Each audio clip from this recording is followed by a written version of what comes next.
بسم اللہ الرحمن الرحیم۔ السلام علیکم۔ بہت ہی اہم سوال ہے کہ کیسے معلوم پڑے کہ وہ کون سی علامات ہیں جن سے یہ معلوم ہو جائے کہ اللہ تعالیٰ کسی عورت سے راضی ہے یا نہیں۔ اس ویڈیو میں جاننے کی کوشش کریں گے۔ ناظرین، جب اللہ کسی عورت پر کرم فرمانا چاہتا ہے، اس سے راضی ہونا چاہتا ہے، تو اس عورت کے جسم میں کچھ تبدیلیاں ظاہر ہو جاتی ہیں۔ جو ہی ان میں سے کوئی ایک نشانی بھی واضح ہو جائے تو سمجھ جائے کہ رب کائنات آپ سے راضی ہو گیا ہے۔ اس کے ساتھ ہی ساتھ ایک اور انتہائی اہم مسئلہ بھی بیان کریں گے کہ کچھ مرد حضرات خواتین کے ساتھ انتہائی برا رویہ رکھتے ہیں۔ لہٰذا آج کی اس ویڈیو میں حضرت علی رضی اللہ تعالیٰ عنہ کا فرمان آپ کو سنائیں گے کہ کسی عورت کو گالی گلوچ کرنا کیسا ہے، اس کے ساتھ مار پیٹ کی جائے تو کیا ہوتا ہے، اور ایسے گھروں میں اس عمل سے کون سی پریشانیاں نازل ہوتی ہیں۔ معزز ناظرین، اللہ تبارک و تعالی جس انسان کو دین کی سمجھ عطا فرماتا ہے، اسے دین سے چھوڑ دیتا ہے اور اسے اپنا محبوب بنا لیتا ہے۔ حضرت عبداللہ ابن مسعود رضی اللہ تعالیٰ عنہ سے مروی ہے کہ نبی کریم صلی اللہ علیہ وسلم نے فرمایا، اللہ تبارک و تعالی تمہارے درمیان اخلاق بھی تقسیم کرتا ہے، جس طرح رزق تقسیم کرتا ہے۔ اللہ دنیا اس کو بھی دیتا ہے جو اللہ کا پیارا ہو یا نہ ہو، لیکن اللہ سبحانہ و تعالی دین کی سمجھ اس کو ہی دیتا ہے جو اللہ کا محبوب ہوتا ہے۔ معزز ناظرین، عبادت کی محبت، قرآن کی محبت، اللہ کی محبت اور اللہ کے ذکر سے محبت، رسول اللہ صلی اللہ علیہ وسلم پر درود و سلام بھیجنے کا شوق اور تڑپ، یہ وہ چیزیں ہیں کہ اللہ نے اسے اپنا محبوب بنا لیا ہے۔ دوسری نشانی یہ ہے کہ رسول اللہ صلی اللہ علیہ وسلم نے فرمایا، اللہ جسے اپنا بناتا ہے تو اس پر تھوڑی سی آزمائش بھی ڈالتا ہے، یعنی اللہ سبحانہ و تعالیٰ یہ دیکھنا چاہتا ہے کہ یہ بندہ میرے فیصلے پر راضی ہوتا بھی ہے یا نہیں۔ جو راضی ہو جائے تو پھر اللہ تعالیٰ اسے دنیا میں بھی راضی کرتا ہے اور آخرت میں بھی راضی کرتا ہے۔ لیکن اگر کوئی اس وقت بخلاہٹ کا شکار ہو جائے کہ یہ میرے ساتھ کیا ہو گیا، حالانکہ میں تو نماز پڑھتا ہوں، قرآن کی تلاوت بھی کرتا ہوں، تو پھر مجھے بخار کیوں ہو گیا، میں تو دین اسلام کی تعلیمات پر عمل کر رہا ہوں، تو پھر مجھ پر یہ سختیاں اور مصیبتیں کیوں ہو رہی ہیں۔ یقیناً ایسی سوچیں انسان کو پریشان کرتی ہیں، لیکن ایسا ہرگز نہیں سوچنا چاہیے۔ معزز ناظرین، حضرت بلال حبشی رضی اللہ تعالیٰ عنہ سے کسی نے پوچھا کہ آپ بڑی توحید کی باتیں کرتے ہیں، تو آپ کو اتنی بری طرح سے مار کیوں پڑی ہے؟ تو انہوں نے جواب دیا کہ تم بھی بازار سے برتن خریدنے سے پہلے اسے اچھی طرح سے ٹھوک بجا کر دیکھتے ہو کہ مٹی ٹھیک طرح سے لگی ہے یا نہیں۔ بس میرے رب نے مجھے آزمایا تھا۔ پھر یہی غلام تھا کہ جس کے بارے میں اللہ کے رسول صلی اللہ علیہ وسلم نے ارشاد فرمایا کہ اللہ نے جنت میں حضرت بلال حبشی کو نہایت اعلیٰ مقام عطا فرما دیا ہے۔ نبی کریم صلی اللہ علیہ وسلم نے فرمایا کہ شب معراج پر جنت میں مجھے اپنے سے آگے آگے قدموں کی آہٹ سنائی دی، تو میں نے جبرائیل علیہ السلام سے پوچھا، یہ کون ہے؟ تو جبرائیل علیہ السلام نے جواب دیا کہ حضرت بلال حبشی ہیں۔ نبی کریم صلی اللہ علیہ وسلم جب واپس آ گئے تو حضرت بلال حبشی رضی اللہ تعالیٰ عنہ سے پوچھا کہ تم ایسا کون سا عمل کرتے ہو کہ جس کے سبب تم جنت میں اس مقام پر ہو؟ تو حضرت بلال حبشی رضی اللہ تعالیٰ عنہ نے عرض کیا، یا رسول اللہ صلی اللہ علیہ وسلم، آپ ہی نے تو فرمایا تھا کہ ہر وقت باوضو رہنا چاہیے، تو جب بھی میرا وضو ٹوٹتا ہے تو میں فوراً نیا وضو کر لیتا ہوں، اور جب وضو کرتا ہوں تو ساتھ ہی 2 رکعت نوافل بھی ادا کر لیتا ہوں۔ چلتے زمین پر ہیں اور قدموں کی آہٹ جنت میں سنائی دیتی ہے۔ بس آزمائش کا آنا بھی اللہ تبارک و تعالیٰ کی محبت کی نشانیوں میں سے ایک اہم نشانی ہے، کیونکہ اللہ کے محبوب بندوں پر ہی آزمائش آتی ہے۔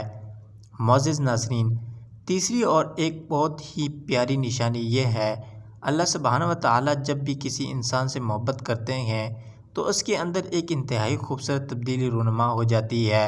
حدیث میں آتا ہے کہ اللہ تبارک و تعالیٰ جب کسی انسان سے محبت کرتا ہے تو حضرت جبرائیل علیہ السلام کو حکم فرماتا ہے کہ آسمان میں اعلان کر دو کہ میں اپنے فلاں بندے سے محبت کرتا ہوں۔ حضرت جبرائیل علیہ السلام آسمان کے اربوں خربوں فرشتوں میں اعلان فرما دیتے ہیں کہ اللہ اپنے فلاں بندے سے محبت کرتا ہے۔ لہٰذا حضرت جبرائیل علیہ السلام آسمان کے تمام فرشتے اور تمام نورانی مخلوقات اس سے محبت کرنے لگتے ہیں۔ پھر ایک فرشتہ دنیا میں آتا ہے اور زمین والوں میں اعلان کرتا ہے کہ فلاں شخص اللہ کا محبوب ہے۔ حضرت جبرائیل علیہ السلام اور آسمانوں کی تمام نور کی مخلوقات اس بندے سے محبت کرتی ہے، لہٰذا تم بھی اس سے محبت کرو۔ اسی طرح دنیا والوں کے دلوں میں بھی اللہ سبحانہ و تعالیٰ اپنے اس محبوب بندے کی محبت ڈال دیتا ہے، لہٰذا ہمیں دنیا میں ایسے کام ضرور کرنے چاہیے کہ جن کے کرنے سے اللہ سبحانہ و تعالیٰ ہم سے راضی ہو جائے۔ معزز ناظرین، حضرت عبداللہ ابن عباس رضی اللہ تعالیٰ عنہ فرماتے ہیں کہ جب نیکیاں قبول ہو جاتی ہیں تو انسان کے جسم میں یہ 5 نشانیاں ظاہر ہو جاتی ہیں۔ نمبر 1، جب کسی انسان کی نیکیاں قبول ہو جاتی ہیں تو اس کے چہرے پر عجیب سی رونق آ جاتی ہے، یعنی وہ انسان دنیا کے سامنے اپنی خوشی کا اظہار اپنی مسکراہٹ اور بشاشت سے ظاہر کرنے لگتا ہے، ہر وقت خوشی میں رہتا ہے اور یوں لگتا ہے کہ اس ساری دنیا میں اس سے زیادہ سکون اور وقار والا اور کوئی نہیں۔ نمبر 2، اس کا دل روشن ہو جاتا ہے کیونکہ اسے اللہ سبحانہ و تعالیٰ کے وعدوں پر یقین آ جاتا ہے، لہٰذا اس کے پاس کچھ ہو یا نہ ہو لیکن اس کے دل میں اتنی خوشی ہوتی ہے کہ اس کو کوئی پرواہ نہیں ہوتی۔ یاد رکھو کہ انسان مال و دولت سے نہیں بنتا بلکہ ہمیشہ دل سے امیر بنتا ہے۔ حضرت علی رضی اللہ تعالیٰ عنہ فرماتے ہیں، ایک دولت مٹی کی طرح ہے اور مٹی کو پیر کے نیچے رکھنا چاہیے، اگر سر پر چڑھاؤ گے تو وہ قبر بن جائے گی اور قبر زندہ لوگوں کی نہیں ہوتی۔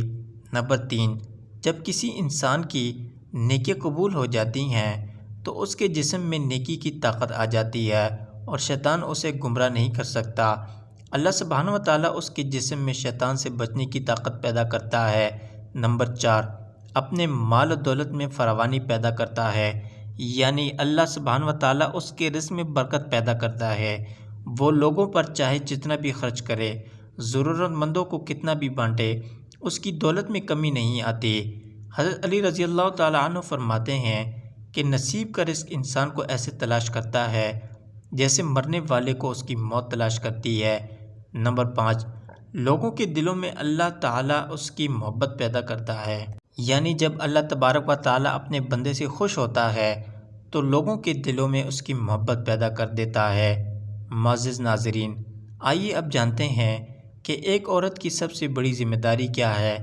حضرت علی رضی اللہ تعالیٰ عنہ کی خدمت میں ایک شخص حاضر ہوا اور دست ادب کو جوڑ کر عرض کرنے لگا، یا علی، میری بیوی میرے کام صحیح طریقے سے نہیں کرتی، نہ تو میرے کپڑوں کی دیکھ بھال کرتی ہے اور نہ ہی گھر کی صفائی ستھرائی میں کوئی کردار ادا کرتی ہے، تو کیا اسے میرا ڈانٹنا صحیح ہے؟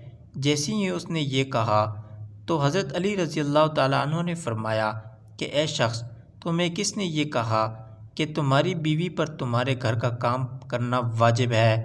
یاد رکھنا، اسلام نے عورت کی عزت کو جتنا بلند کیا ہے اتنا کسی مذہب نے نہیں۔ میں نے اللہ کے رسول سے سنا ہے کہ عورت کی سب سے بڑی ذمہ داری ہے کہ اپنی اولاد کی اچھی پرورش کرے اور ان کا خیال رکھے، لیکن اگر اپنی اولاد کی پرورش کرنے کی وجہ سے مانگنا چاہے تو مانگ سکتی ہے، اور تم گھر کے کاموں کی بات کرتے ہو، اگر وہ خوشی سے اپنے گھر کا کام کاج کرتی ہے تو یہ اس کی عظمت ہے، تم اس کا شکریہ ادا کرو اور اس کا احترام کیا کرو۔ معزز ناظرین، حضرت علی رضی اللہ تعالیٰ عنہ نے فرمایا کہ میں نے اللہ کے رسول سے سنا کہ جس وقت عورت اپنے گھر کا کام کاج کرتی ہے تو اس وقت اللہ سبحانہ و تعالیٰ فرشتوں کو زمین پر بھیجتے ہیں اور کہتے ہیں کہ جب تک یہ عورت اپنے گھر کا کام کاج کرتی رہے اس کے لیے عبادت لکھتے رہو، اور وہ وقت جو عورت اپنے گھر کے کاموں میں لگاتی ہے وہ اس کی عبادت میں شامل ہو جاتا ہے۔ یہ عورت کی عظمت، اور وہ تمہارے گھر کو جنت بناتی ہے، تمہارے بچوں کو عظیم انسان بناتی ہے۔ لیکن اگر کوئی شخص عورت پر ظلم کرے، گھر کے کاموں کی وجہ سے اسے ٹوکتا رہے اور اس پر ظلم کرتا رہے، تو روز محشر اللہ تبارک و تعالی اس انسان کو گدی کی شکل میں اٹھائے گا اور دوزخ کا ایک دروازہ ایسے لوگوں کے لیے کھولا جائے گا اور کہا جائے گا کہ یہ وہ انسان ہے کہ جنہوں نے اپنی ہی عورتوں پر ظلم کیا اور ان کو حقیر اور غلام سمجھا۔ معزز ناظرین، گھر میں عورت کے رونے کے حوالے سے اور عورت پر ظلم کرنے کے حوالے سے حضرت علی رضی اللہ تعالیٰ عنہ نے فرمایا تھا، آئیے وہ بھی جانتے ہیں۔ حضرت علی رضی اللہ تعالیٰ عنہ نے ایک بار ایک راستے سے گزر رہے تھے۔ آپ نے دیکھا کہ ایک بدبخت شخص اپنی بیوی پر ظلم کر رہا ہے۔ آپ اس کے قریب گئے اور فرمایا کہ اے شخص، اللہ سے ڈرو، تمہاری مفلسی اور غربت اور تنگ دستی کا سبب یہ ہے کہ تمہاری عورت تمہارے ظلم کی وجہ سے گھر میں روتی ہے۔ میں نے رسول اللہ صلی اللہ علیہ وسلم سے سنا ہے، جس گھر میں عورتیں روتی ہیں اس گھر میں اللہ کی رحمت کے فرشتے نہیں آتے، اور یوں وہ پریشانی اور مفلسی میں گرفتار ہو جاتے ہیں۔ اے شخص، یاد رکھنا کہ اللہ تبارک و تعالیٰ نے اولاد مرد کی تقدیر میں اور رزق، مال و دولت عورت کی تقدیر میں لکھی ہوئی ہے۔ اگر تم یہ چاہتے ہو کہ تمہاری رزق میں فراوانی ہو اور دولت، عزت اور شہرت دن بدن بڑھتی چلی جائے تو اپنے گھر میں اپنی عورتوں کا خیال رکھو اور انہیں خوش رکھو۔ اللہ کے فضل و کرم سے تم دولت، شہرت، عزت اور مال میں فراوانی پاؤ گے۔ معزز ناظرین، اسی طرح کا ایک اور واقعہ بھی ہے کہ آپ ایک مرتبہ حضرت علی رضی اللہ تعالیٰ عنہ کے ایک راستے سے گزر رہے تھے کہ آپ نے دیکھا کہ ایک شخص اپنی عورت پر ظلم کر رہا ہے اور اس کی بہت توہین کر رہا ہے۔ حضرت علی رضی اللہ تعالیٰ عنہ اس کے قریب گئے اور فرمانے لگے کہ اے شخص، یاد رکھنا، اللہ نے مرد کو عورت سے زیادہ طاقتور اس لیے بنایا ہے کہ وہ عورت کی حفاظت کر سکے، نہ کہ عورت پر ظلم کرے۔ میں نے رسول اللہ صلی اللہ علیہ وسلم سے سنا ہے کہ جو شخص اپنی عورت پر ظلم کرتا ہے تو اللہ سبحانہ و تعالیٰ اس پر لعنت بھیجتا ہے۔ اس شخص نے کہا کہ یا علی، یہ میرے نکاح میں ہے، میں اس کو جو بھی بات کہتا ہوں یہ نہیں مانتی۔ تب حضرت علی رضی اللہ تعالیٰ عنہ نے فرمایا کہ نکاح کا مطلب یہ ہرگز نہیں کہ تم نے اپنے لیے ایک غلام خرید لیا ہے، بلکہ نکاح کا مطلب یہ ہے کہ تم نے اپنی نسل بڑھانے کے لیے اس عورت سے مدد طلب کی ہے، اور تم نے اپنی اولاد کی اچھی تربیت کے لیے اس عورت کو چنا ہے۔ اے شخص، یاد رکھنا، جس سے مدد لی جائے اسے غلام نہیں سمجھتے، اور جو تمہاری اولاد کو پروان چڑھائے اسے حقیر نہیں سمجھتے، بلکہ تمہیں اس کا شکر گزار ہونا چاہیے۔ یاد رکھنا کہ عورت پر ظلم کرنے کا مطلب ہے وہ اللہ کی بغاوت، کیونکہ آنے والے وقت میں تمہیں جو بھی اولاد اس عورت سے نصیب ہوگی تو اس کے دل میں تمہارے لیے بغاوت ہی بغاوت ہوگی۔ جب اولاد بڑی ہو جاتی ہے اور اپنے ماں پر ظلم ہوتے ہوئے دیکھتی ہے تو اس کے دل میں تمہارے لیے نفرت ہی پیدا ہوگی۔ اس لیے جتنا ممکن ہو سکے اپنی بیوی کے ساتھ اچھا سلوک کرو اور اسے خوش رکھنے کی کوشش کرو۔ اللہ تبارک و تعالیٰ سے دعا ہے کہ ہم سب کو نیکی کی بات کو سننے، سمجھنے اور اس پر عمل کرنے کی توفیق عطا فرمائے۔